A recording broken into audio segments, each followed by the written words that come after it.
کہتے ہیں جی کہ میاں بیوی ایک دوسرے کے بدن کو، شرمگاہ کو بھی دیکھ سکتے ہیں. ہاں جی بالکل دیکھ سکتے ہیں.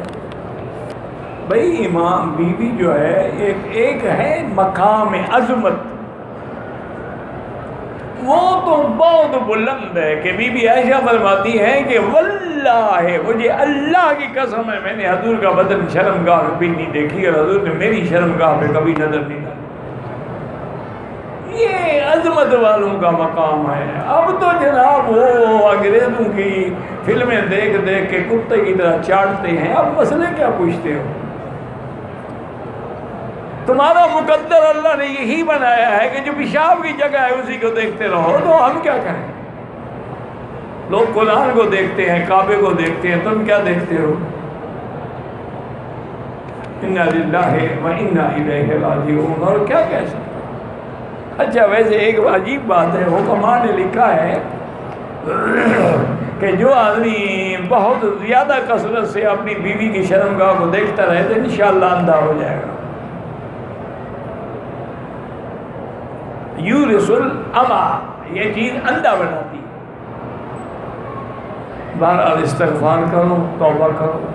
اللہ نے حلال بنایا ہے توالد کے لیے، تناسل کے لیے. چہرہ دیکھو، منہ دیکھو، بال دیکھو، قد دیکھو.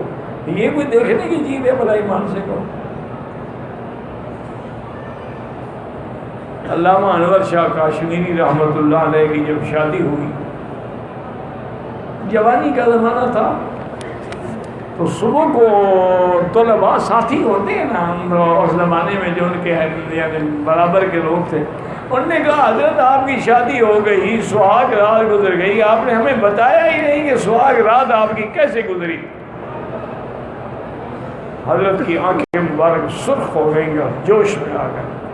فرمان لگے بات سنو، اگر میرے نانے کی سنت نہ ہوتی تو میں کبھی زندگی میں نکاح نہ کرتا،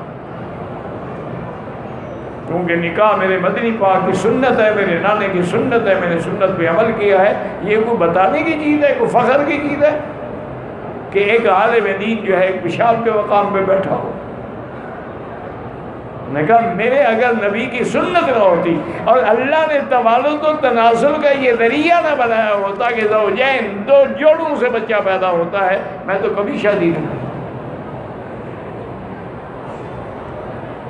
تمہیں کیا مسئلے پوچھنے ہیں؟ فلمیں دیکھو اور ان سے سارے سبق حاصل کرو، اور ان کا نتیجہ اور انجام بھی بہت ہی جلدی جو ہے وہ نکل آئے گا انشاءاللہ. فکر کرو.